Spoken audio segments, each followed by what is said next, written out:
She was the most beautiful woman in America, and she died alone in a room as exquisite as a museum but as cold as a marble tomb.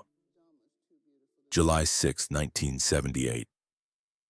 The morning light filtered through silk curtains of the Fifth Avenue apartment, casting shadows across perfectly arranged Baccarat crystal and Mason porcelain. Barbara Babe Paley lay dying in her bed, her once flawless complexion now pale and gaunt from the lung cancer she had hidden from the world for months. At 63, the woman who had graced countless magazine covers and defined elegance for an entire generation was taking her final breaths, surrounded by every luxury money could buy, and utterly devastatingly alone.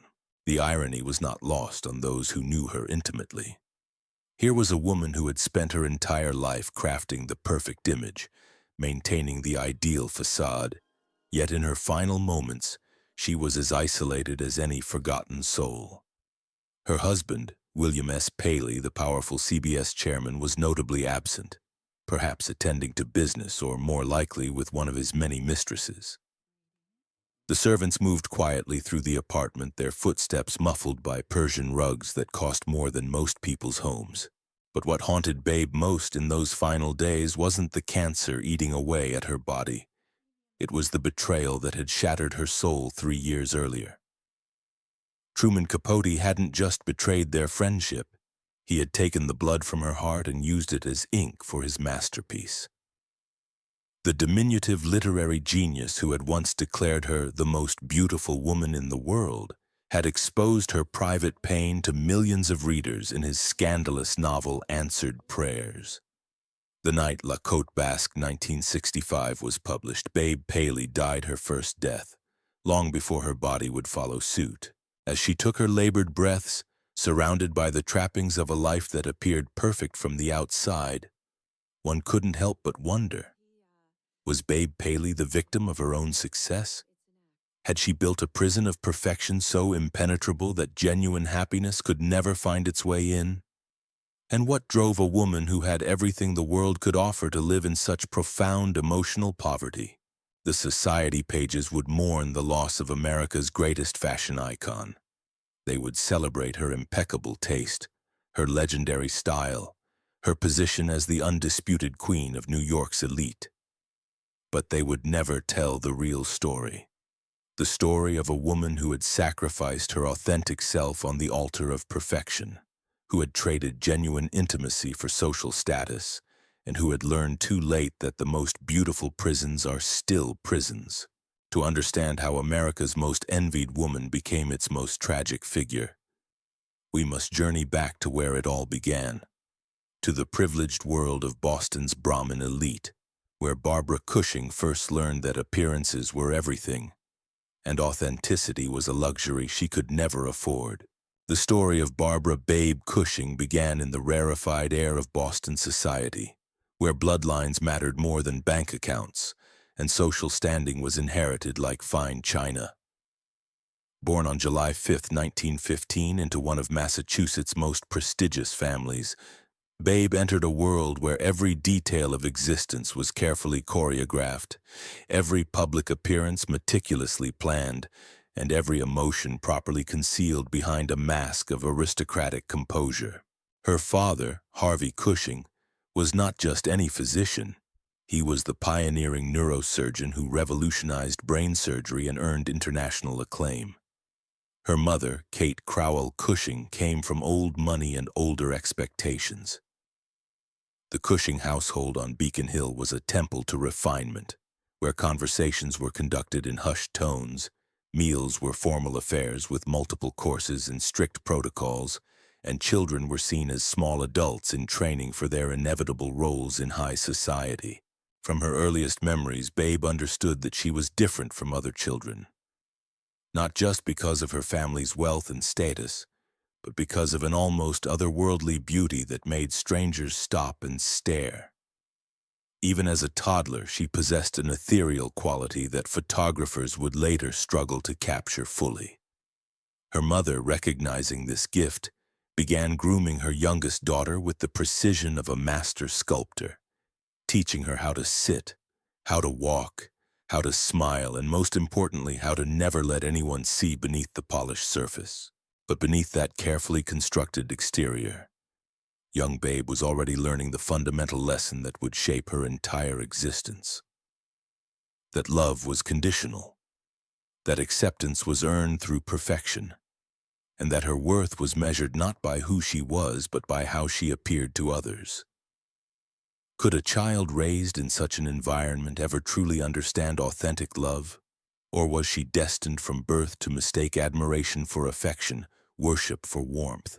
The Cushing sisters, Minnie, Betsy, and Babe, were raised like precious objects, each one expected to marry well and enhance the family's already considerable social standing.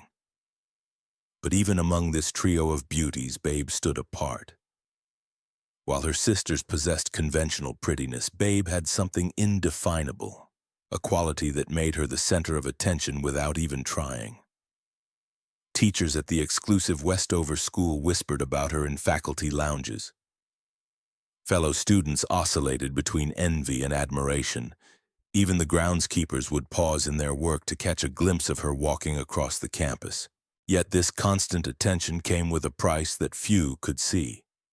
Babe learned early that she was valued primarily for her appearance, her grace, her ability to be the perfect ornament in any setting. Academic achievements, though expected, were secondary to the more important lessons of deportment and charm. She was taught to speak French fluently, not for the love of language, but because cultured ladies should be multilingual. She studied art and music not from passion, but because these were the acceptable pursuits of her class. The teenage Babe who emerged from this hothouse environment was breathtakingly beautiful, but emotionally stunted, socially sophisticated, but personally insecure. She had learned to read people's desires and reflect back exactly what they wanted to see. But in the process, she had lost touch with her own authentic desires. Every mirror showed her physical perfection, but none could reveal the growing emptiness inside. When she made her formal debut into Boston society at 18, the newspapers hailed her as the most beautiful debutante of her generation. The parties, the suitors, the constant attention, it should have been the beginning of a fairy tale. Instead, it was the moment when Babe began to realize that her beauty, while opening every door, might also be the very thing that would forever keep her locked away from genuine human connection. The transition from Boston debutante to New York career woman should have been liberating for someone of Babe's intelligence and ambition. In 1934, at just 19, she secured a position at Vogue magazine, joining the ranks of fashionable young women who were redefining what it meant to be modern and independent. But even in the supposedly progressive world of magazine publishing, Babe quickly discovered that her path would be different from her colleagues. She wasn't just working at Vogue, she was becoming its living embodiment. Editor Diana Vreeland, with her legendary eye for talent and beauty, recognized immediately that Babe was more than just another well-connected socialite looking for something to do. Here was a woman who didn't just wear clothes, she transformed them into art. Every outfit became a masterpiece of proportion and color, every photograph a study in elegant perfection. Babe's colleagues watched in fascination as she effortlessly turned routine fashion shoots into iconic imagery that would influence style for decades to come. But the fashion world, for all its glamour, was also brutally competitive and often shallow. Babe found herself caught between two identities: the serious professional who wanted to be respected for her intelligence and work ethic, and the beautiful ornament that everyone expected her to be. Male colleagues often dismissed her contributions, assuming her position was simply a result of her connections and looks. Female colleagues alternated between friendship and resentment, never quite sure whether to embrace her as an ally or view her as competition. The pressure to maintain her image became overwhelming. Every morning was a production: the careful application of makeup, the selection of the perfect outfit, the arrangement of every hair. Nothing could be left to chance because any imperfection would be noticed, discussed, and potentially damaging to both her personal brand and Vogue's reputation. She was becoming a living advertisement for the lifestyle the magazine promoted, but at what cost to her own sense of self? The long hours at the magazine, combined with her active social life, began to take their toll. Friends noticed that Babe, despite being surrounded by people constantly, often seemed distant, as if she were performing a role rather than living authentically. She had perfected the art of being charming and engaging while revealing absolutely nothing about her true thoughts or feelings. Was this professional success truly worth the increasing sense of isolation she felt? Could anyone achieve the level of perfection she demanded of herself without losing their soul in the process? When Stanley Grafton Mortimer Jr. began pursuing her in the late 1930s, Babe saw an opportunity to step into the role she had been trained for her entire life, that of the perfect wife to a powerful man. Mortimer was everything her family could have hoped for: wealthy, well-connected, socially prominent. Their 1940 wedding was covered by every major newspaper and magazine, hailed as the union of two of America's most beautiful people. But behind the society page photographs and glowing coverage lay a more complex reality. Marriage to Mortimer meant leaving her career at Vogue and stepping back into the purely decorative role of society wife.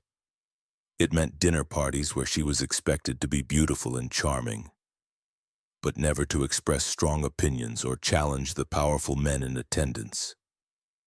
It meant learning to submerge her own identity so completely that she became simply Mrs. Mortimer, a role that demanded perfection but offered little in return. The moment Babe Cushing Mortimer stepped into Vogue photographer Cecil Beaton's studio in 1946, she crossed the threshold from mere society beauty to global icon. The photograph that emerged from that session, Babe in a strapless black Mainbocher gown, her neck adorned with multiple strands of pearls, her gaze direct yet enigmatic, would define Elegance for generations to come.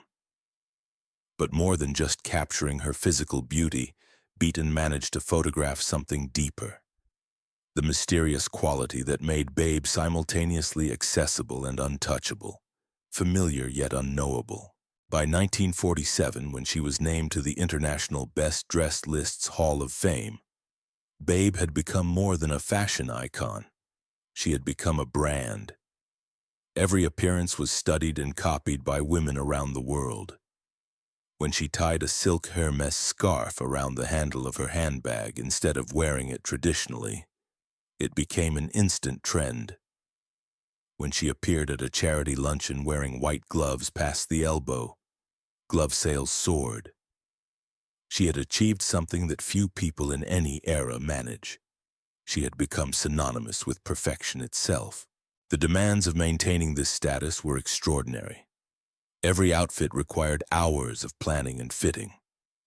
Every public appearance needed to be choreographed to avoid unflattering angles or awkward moments. Her homes, first the elegant Manhattan townhouse, then the sprawling Long Island estate, had to be perpetually camera-ready because photographers and society reporters might arrive at any moment. She was living in a fishbowl, but one made of the finest crystal money could buy. Yet beneath the stunning exterior, cracks were beginning to show. Friends noticed that Babe never seemed to eat at parties, always claiming she had eaten earlier or would dine later. The pressure to maintain her perfect figure had developed into an obsession that bordered on self-destruction. Sleep became elusive as she worried constantly about every detail of her appearance and behavior. What should have been the most fulfilling period of her life, global recognition, unlimited resources, universal admiration, was becoming a prison of expectations from which there seemed to be no escape. The social whirl of New York's elite provided endless distraction but little genuine satisfaction. Luncheons at the Colony Club, shopping expeditions to Bergdorf Goodman, evenings at the opera. Every activity was performed for an audience, even when that audience was just the other members of her rarefied social circle. Spontaneity became impossible because nothing could risk damaging the carefully constructed image that had taken decades to build. Behind all that glamour and adoration, was there an unbearable loneliness that nobody saw? Babe had achieved everything she had been raised to want, but in the process, had she lost the ability to want anything authentic for herself? The woman who could make any dress look like haute couture was discovering that she could no longer remember what it felt like to be comfortable in her own skin. When her marriage to Stanley Mortimer began to crumble in the late 1940s, it wasn't with dramatic scenes or public scandals. It was with the quiet dissolution that comes when two people discover they have nothing in common beyond their social credentials. Mortimer, like many men of his generation and class, expected his wife to be ornamental rather than intellectual, decorative rather than dynamic. The divorce, when it finally came in 1946, was handled with the same discretion that governed every other aspect of their lives, but it left Babe facing a terrifying question. Who was she when she wasn't being someone's perfect wife? The answer came in the form of William S. Paley, the powerful and charismatic chairman of CBS. When they met at a dinner party in 1946, the attraction was immediate and mutual, but it was also fraught with complexity. Paley was married, though unhappily, and his reputation as a philanderer was well known throughout New York society. For Babe, who had spent her entire life avoiding even the hint of scandal, falling in love with a married man represented a dangerous departure from everything she had been taught about appropriate behavior. But Paley offered something that had been missing from her first marriage: intellectual stimulation. He was building a media empire, revolutionizing American entertainment, wielding real power in ways that fascinated her. In private moments, he treated her as an equal, seeking her opinions on everything from programming decisions to political matters. For the first time in her adult life, Babe felt valued for her mind as well as her beauty. Their courtship, conducted largely in secret while Paley's divorce was being finalized, was perhaps the last period in Babe's life when she experienced anything approaching genuine happiness. Away from the public eye, she could let her guard down, could be spontaneous and real in ways that her public persona never allowed. They traveled together to exotic locations, shared intimate dinners in hidden restaurants, and spent long evenings talking about their dreams and ambitions. When they finally married in 1947, the union was hailed as the merger of two American royalties, the ultimate beauty and the ultimate media mogul. The wedding reception at Kaluna Farm, their Long Island estate, was attended by everyone who mattered in New York society. The photographs show Babe radiant in a way that seems effortless and natural, as if she had finally found the role she was born to play. But even during these golden years, there were signs of the trouble that would eventually destroy her happiness.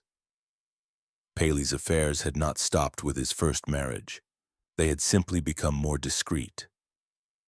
Babe, who had grown up in a world where marriages of convenience were common and wives were expected to look the other way, tried to convince herself that his infidelities were simply the price of being married to a powerful man.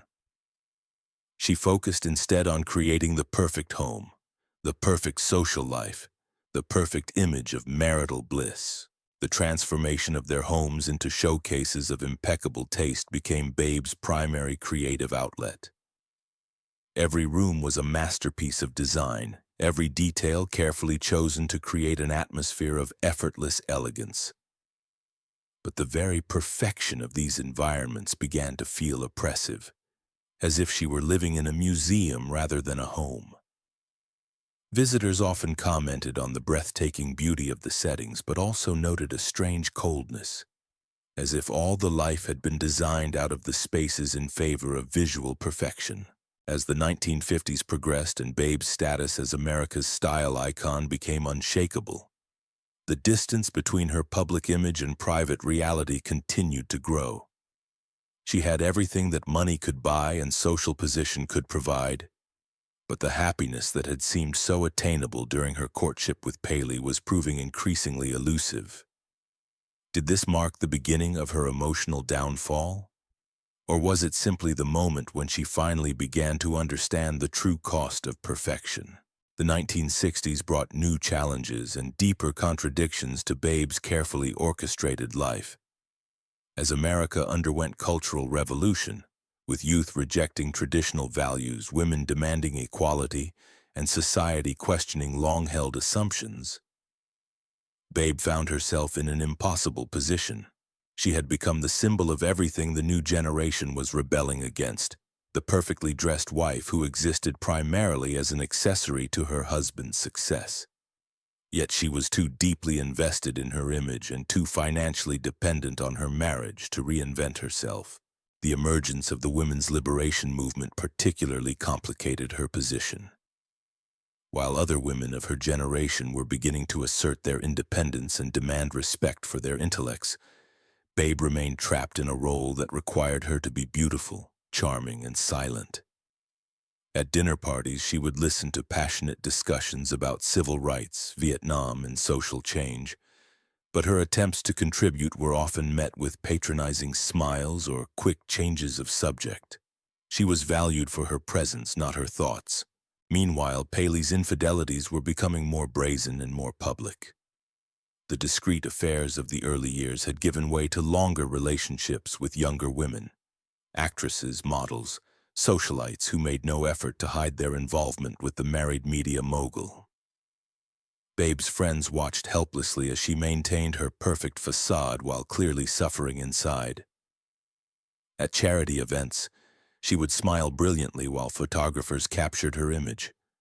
But those who knew her well could see the pain in her eyes. The pressure of maintaining appearances while enduring private humiliation began to manifest in physical ways. Babe's already slender frame became gaunt as she lost her appetite, claiming at dinner parties that she had eaten earlier or would dine later. Sleep became increasingly elusive as she lay awake wondering where her husband was spending his evenings. The smoking habit that had seemed sophisticated in her youth intensified as cigarettes became her primary means of managing stress and maintaining her impossibly thin figure. Yet even during this period of private turmoil, Babe's public image continued to shine. She graced the covers of fashion magazines, was photographed at every important social event, and remained the woman whom others looked to for style inspiration. The disconnect between her inner reality and outer appearance had become so complete that she sometimes felt like she was watching someone else's life unfold. Someone who happened to share her face and name but who bore no resemblance to her authentic self. The social circle she moved in, the wives of powerful men who all faced similar challenges, provided little genuine support or understanding. Competition was fierce even among friends, with each woman trying to outdo the others in terms of fashion, entertaining, and maintaining their husband's interest. Vulnerability was seen as weakness, and weakness could not be tolerated in their rarefied world. So Babe continued to play the role of the perfectly contented wife while slowly disappearing inside her own life. The arrival of Truman Capote and her social circle in the early 1970s initially seemed like a gift from heaven. The diminutive, flamboyant writer was unlike anyone in her usual social set. He was gay, irreverent, brilliant, and most importantly, genuinely interested in her as a person rather than simply as decoration. In Capote, Babe found something she had been searching for her entire adult life. Someone who seemed to see past her perfect exterior to the complex, intelligent, wounded woman beneath. Their friendship developed rapidly, with Capote becoming a regular presence at her dinner parties and a frequent companion on shopping expeditions and cultural events. He had the rare ability to make her laugh genuinely, something that had become increasingly rare in her carefully choreographed existence. More importantly, he encouraged her to express opinions, to be witty and sharp rather than simply beautiful and agreeable. In his presence, she felt glimpses of the person she might have been if she hadn't been trapped by her own perfection. Capote, for his part, was clearly enchanted by Babe and her circle of extraordinary women, the swans, as he called them. He saw in their lives material for the great American novel he was planning, a scandalous exposé of high society that would rival his earlier triumphs. But he also seemed to genuinely care for these women, understanding their loneliness and the prices they had paid for their privileged positions. The intimacy of their friendship led Babe to share secrets she had never told anyone. Her husband's affairs, her own moments of despair, her growing sense that she had wasted her life in pursuit of an image that brought her no real satisfaction. Capote listened with apparent sympathy and understanding, offering comfort and advice while privately taking mental notes that would eventually find their way into his fiction. For several years, their friendship provided Babe with something approaching genuine happiness. She had found someone who valued her intelligence, appreciated her wit, and seemed to understand the complexity of her situation. But this period of contentment was building toward a betrayal so profound it would destroy not only their relationship but also the last vestiges of Babe's faith in human connection. Could anyone who had lived so long behind a carefully constructed mask ever truly trust another person with their authentic self? And when that trust was inevitably betrayed, would there be anything left of the real person underneath to salvage? The year 1975 marked the beginning of the end for Babe Paley's carefully constructed world. It was then that Truman Capote published La Côte Basque, 1965, a chapter from his long-awaited novel Answered Prayers in Esquire magazine. What appeared to be fiction was immediately recognized by anyone familiar with New York society as a thinly veiled exposé of the city's most elite women. The very women who had befriended Capote, trusted him with their secrets, and welcomed him into their homes. The story detailed a lunch conversation at the exclusive La Côte Basque restaurant, where various society women were discussed in scandalous detail. While Capote changed names and some details, the real identities were transparent to anyone who mattered.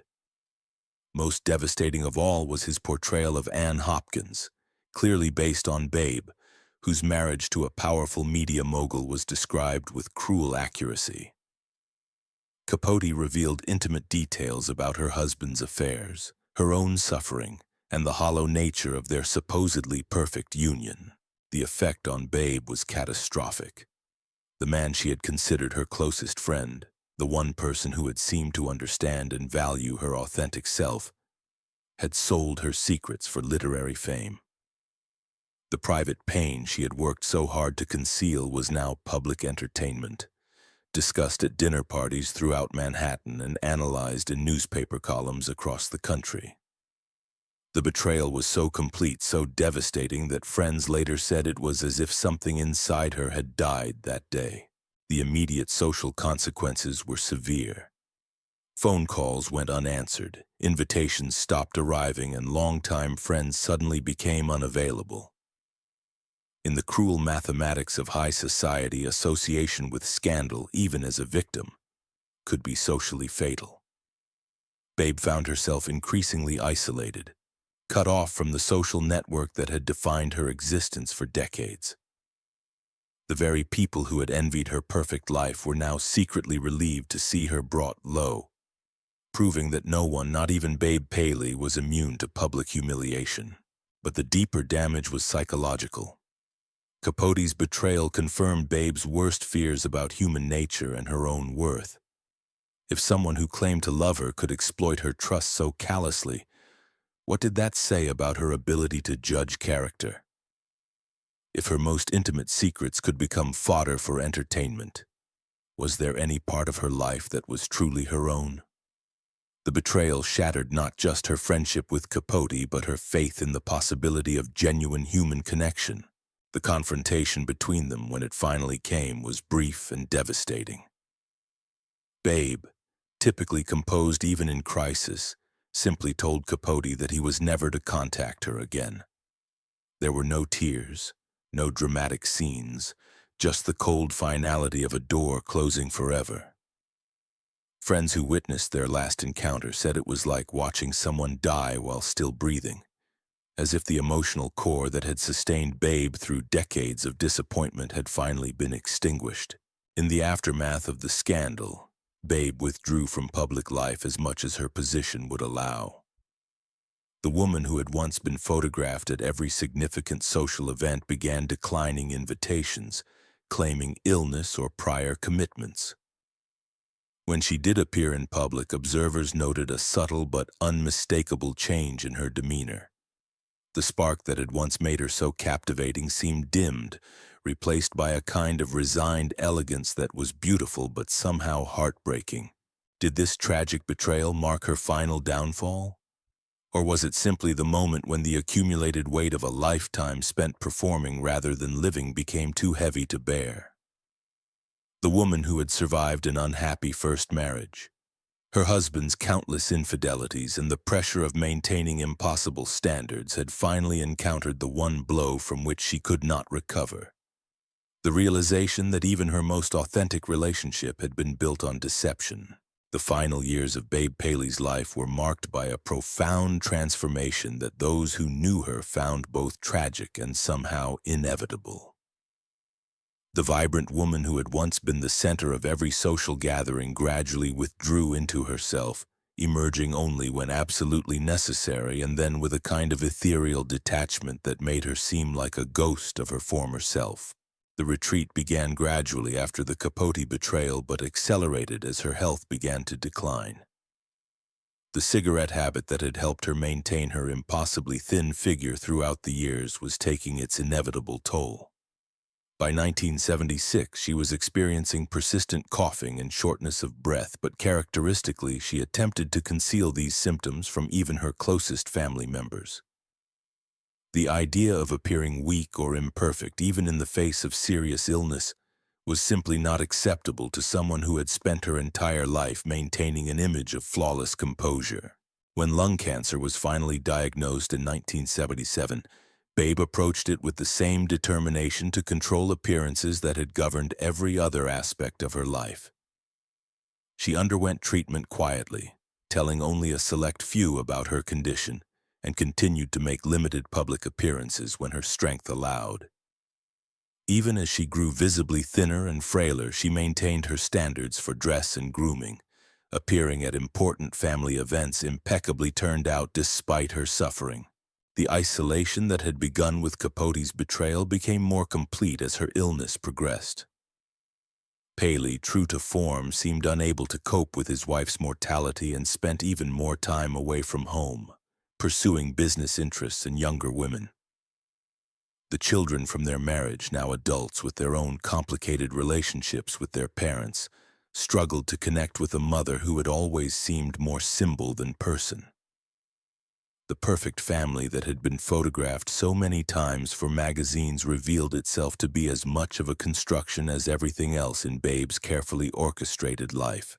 During these months, Babe seemed to undergo a process of psychological archaeology, examining the choices that had brought her to this place of profound loneliness.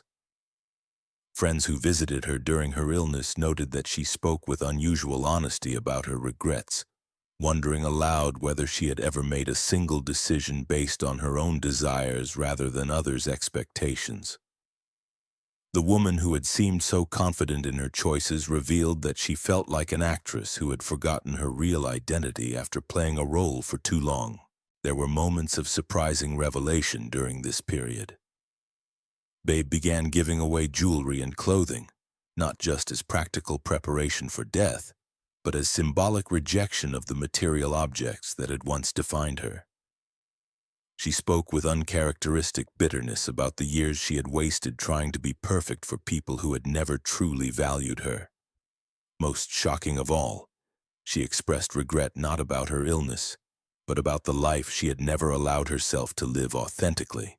The physical deterioration was matched by a kind of spiritual reckoning. The woman who had been raised to never show emotion began to display flashes of anger and resentment that startled those around her. She questioned everything she had been taught about women's roles, about the importance of appearances, about the sacrifices required to maintain social position. It was as if the approaching end of her life had finally given her permission to examine the assumptions that had governed her existence. Were these final decisions acts of surrender to inevitable fate? Or were they courageous acts of self-preservation? A last attempt to reclaim some authentic part of herself before it was too late. The woman who had lived her entire life for others was finally, in her dying months, beginning to live for herself. Even if that self was now almost impossible to recognize after decades of careful construction and concealment. On July 6, 1978, Barbara "Babe" Paley died at her Fifth Avenue apartment. Surrounded by the beautiful objects and perfect rooms that had defined her public image, but had never provided her with genuine comfort or happiness. She was 63 years old, and her death marked the end of an era in American high society, the last of the great society swans who had embodied a particular kind of mid-century elegance and grace. The public response to her death was immediate and overwhelming. Newspapers around the world ran front-page obituaries celebrating her as the ultimate style icon, the woman who had defined elegance for an entire generation. Fashion designers paid tribute to her influence on their work. Society photographers shared their favorite images of her, and magazine editors recalled her as the embodiment of everything their publications aspired to represent. The Metropolitan Museum of Art announced plans to acquire some of her most famous dresses for their costume collection, ensuring that her image would be preserved for future generations. But beneath the public celebration and official mourning lay a more complex story. Those who had known Babe intimately spoke privately about the tragedy of a woman who had achieved everything the world told her to want, only to discover that none of it could provide genuine fulfillment. The perfect marriage had been a sham, the flawless image had been a prison, and the universal admiration had come at the cost of authentic human connection. The funeral at St. James Episcopal Church on Madison Avenue was attended by everyone who mattered in New York society. But the gathering felt more like a performance than a genuine expression of grief. Paley, already involved with his next romantic interest, seemed more concerned with managing appearances than mourning his wife's death. The children delivered appropriate eulogies, but their words revealed the distance that had always existed between them and their mother. Most telling of all, Truman Capote was notably absent. The betrayal that had destroyed their friendship remained unhealed at the time of her death. In the days following the funeral, as the estate was settled and her possessions distributed, a more intimate portrait began to emerge. Letters found among her private papers revealed the depth of her loneliness and her growing awareness of the emptiness of her supposedly perfect life. Friends recalled conversations where she had expressed regret not about dying, but about never having truly lived. The woman who had been celebrated for having everything had herself recognized that she had nothing that truly mattered. The investigation into the more private aspects of her life revealed the full extent of her husband's betrayals and her own silent suffering. Financial records showed that she had been quietly giving away significant sums to charities, as if trying to find meaning through generosity that she had never found through social position. Medical records confirmed the extent to which she had hidden her illness, maintaining her perfect facade literally until her final breath. Yet even in death, controversies surrounded her legacy.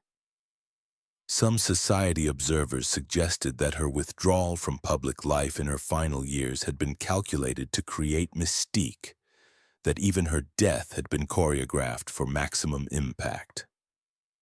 Others argued that she had finally found a kind of authenticity in her final months, that the illness had stripped away the artifice to reveal the real person underneath.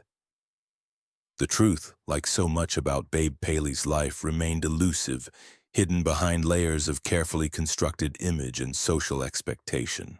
The question that haunted those who had known her best was whether her death was as straightforward as the official reports suggested, or whether the accumulated weight of decades of emotional deprivation had played a role in her physical decline. Could someone who had lived so long without authentic love and genuine connection simply will themselves to death? Had the cancer been merely the physical manifestation of a spiritual disease that had been growing for decades? In the end, Babe Paley's death certificate listed lung cancer as the cause, but those who understood her life knew that she had died long before her body gave out. She had died the day Truman Capote betrayed her trust, or perhaps years earlier when she realized that her perfect marriage was hollow. Or maybe even decades before that when she first learned as a child that love was conditional on performance. The beautiful woman who had graced magazine covers and defined elegance for millions had suffocated not from disease, but from a lifetime of being unable to breathe freely in the perfect prison she had helped to construct around herself. Her legacy would live on in fashion museums and style guides, in photographs that continued to inspire designers and social climbers. But the real Babe Paley, the intelligent, wounded, searching woman who had hidden behind the perfect image, disappeared with her death, leaving behind only the myth of perfection that had simultaneously made and destroyed her. Was her life a cautionary tale about the dangers of valuing appearance over authenticity? Or was she simply a victim of an era that offered women few options beyond ornamental roles? Perhaps the most tragic aspect of Babe Paley's story is that we may never know who she really was beneath the carefully constructed facade, and neither perhaps did she.